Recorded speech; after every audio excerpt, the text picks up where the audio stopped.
Hey, what's up guys, it's Mars here, and welcome back to Dark Souls. So first off, I want to talk about the wooden shield. I just picked that up last episode, and I'm just showing you the difference in stats. There's a little bit less of a physical attack bonus for the wooden shield, but pretty much everything else except for fire resistance is higher than the last shield, so that's why I went with that. Before I go further, I want to give a special thanks to Melissa and myself for the thumbnail. So I hope you guys enjoy that thumbnail. I'm just getting into kind of using those, and if you guys ever want to make a thumbnail for me, just do it. I'll put it up for an episode. If I like it, I'll keep it. You know, stuff like that. Make sure it's not copywritten or anything. Here you can see I'm using the parry. I'm trying to get used to this parrying system because it's something I haven't really touched the first time around. And you'll see here, I get a couple decent parries. The reason being, if you get attacked and you parry and you don't get it right, you can still get a partial parry and take less damage because your shield is up. And it's a way to kind of critical hit. You saw how it's just a one-hit kill. It does like 200 damage. There we go. It's a one-hit kill, 226. And you'll see the difference in damage when I don't do a parry. What I have to do as far as how much damage it does. So 30, so it took me 3 swipes basically to kill that guy and a whole lot of stamina. So parrying does save some stamina and does more damage at the same time. So I kind of wanted to talk about that a little bit as well. Here we go. This is one of the few doors where you can't actually open with the master key. The master key is a really useful tool if you're new to the game. It allows you to gain access to shortcuts and a whole bunch of different stuff, some items that you may take a longer time to actually discover and get to. I'm playing this area like a noob. I'm playing this area like I'm new to the game. You'll see I kind of play a little bit reckless later on, and the reason being is because I wanted to show you guys exactly what it would be like if somebody new to the game would play. Even at that, I definitely play better than somebody who would be new to the game would play, but I do play reckless for my playstyle, and you'll see exactly why. So projectiles ahead, that's one of the soapstone messages that I talked about. Basically, people leave those messages around to give you tips and help you through what you need. So then I knew this guy was going to have projectiles, or one of them anyways, so it's good to read those and keep an eye out. So here is what I'm talking about. I play a little bit reckless against these guys. I just go on to attack all 3. You saw I was kind of kiting the one single soldier with the fire bombs towards me. If I could have just waited and been more patient, he would have came all the way and I would have only had to face 2 of them. So that's kind of a good technique in Dark Souls, is to taunt your enemies towards you. That way you only have to fight 1 at a time, because the way the AI is designed is that they have a certain field of view, and if you pass, it's kind of like Minecraft, if you guys play Minecraft, where a creeper you won't get his attention, but once you walk a certain distance in front of him or towards him and you're within a certain block distance away, then he'll start coming towards you. This is very much the same thing with Dark Souls, is if you're in their field of view, then they'll start coming towards you, and sometimes you can aggro one mob or one enemy and not aggro all of them. So that's kind of a way that you have to use as a strategy to progress further into the game. Is you'll never win a huge fight in Dark Souls. Facing 2 enemies even is a lot. It's really challenging to face multiple enemies in this game, and I did get lucky facing those 3 enemies, even though they're kind of the base enemies and really easy enemies. You do want to take them on 1 at a time. So here I am, just kind of walking around, exploring the world. I'm showing you guys a lot of kind of scenic views, and I just pan around a little bit to show you what the world looks like, and try to keep that in mind, because you'll see a lot of things in different angles, because it's one whole fluid world. apart from kind of one area where you actually teleport to another, but at the same time it's all one constant fluid whirl, and it all connects, and you're able to see certain areas from further away, and then you can get closer and see it, and then you can actually be in that area. If that made any sense, I have no idea. What I pick up here, the gold pine resin, is actually a really useful tool. You'll see me use it at the end here. And what that does is it's just an electric boost to your weapon, kind of like a modification, and it works quite well. There's also some fire and poison that you can put on your weapons as well. I think there's poison there. It may just be fire. I'm not too familiar with those because, again, while playing this game the first couple times around, and even now, I don't touch everything the game has to offer, and it makes it a little bit challenging to play with those kind of, I guess, limits that I set myself by not having tried and touched everything.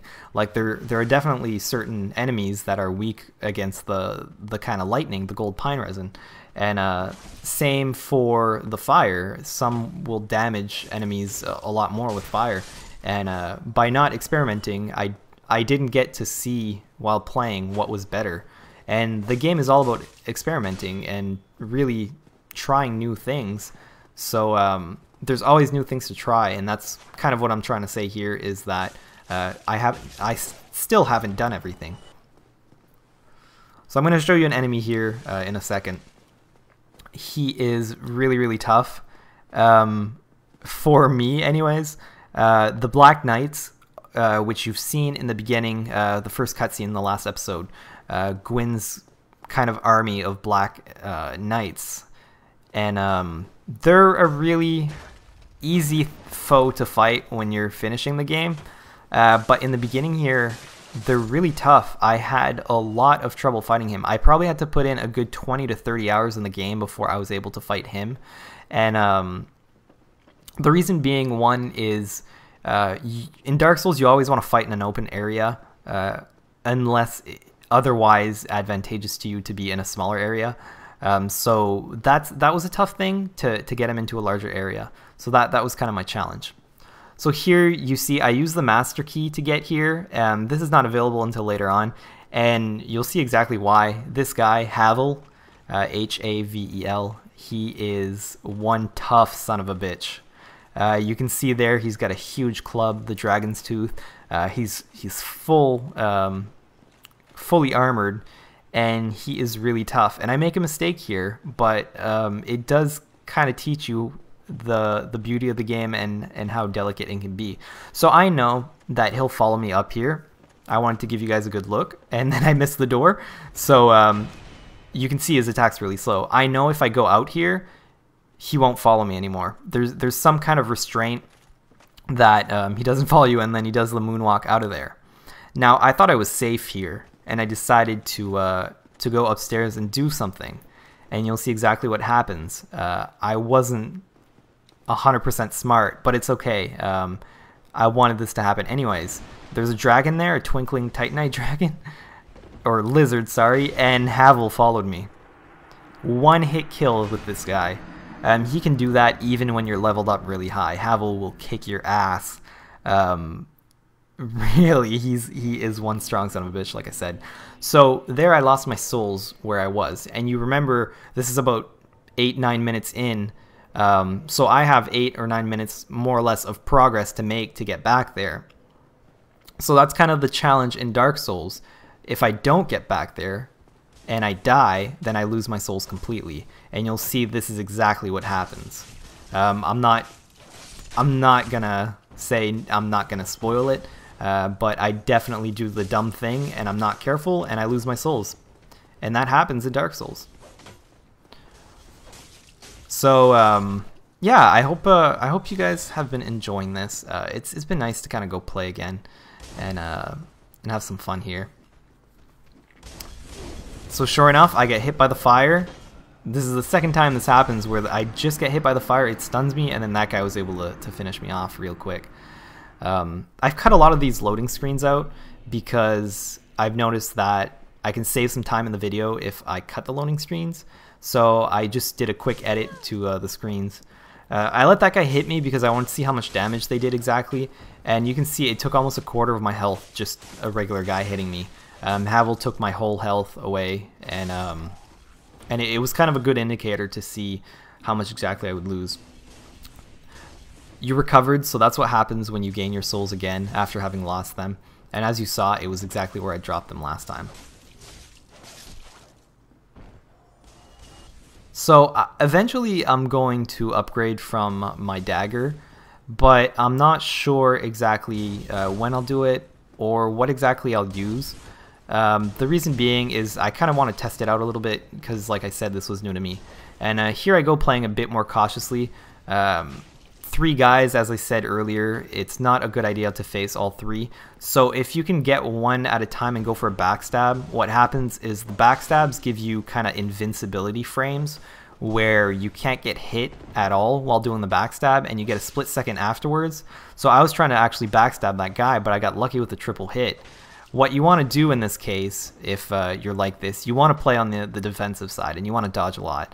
And that's exactly what I'm doing. When I see they're swinging and they have a moment to recover from that swing, I know that's a good time for me to attack. And that's exactly what I did. I took advantage of it, and I was able to fight those 3 guys with only getting hit like once. So it worked out fine. But you definitely, like in poker, I guess I'll use this reference, when you want to win big in poker, sometimes you have to slow play the hand that you were dealt.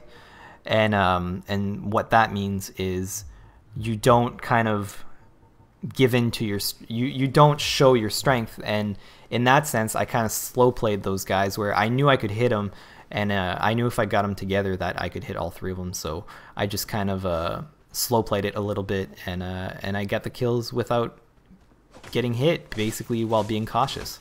So it worked out for me. Now, same deal with these guys.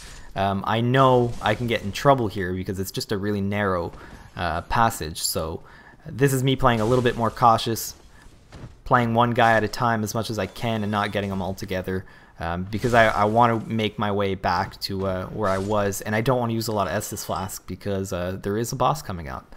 So if I save my flask for the boss, it gives me a better chance of actually beating him.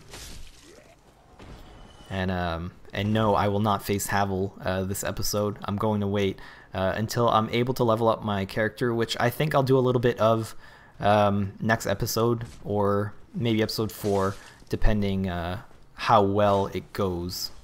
So I don't know. I haven't decided yet.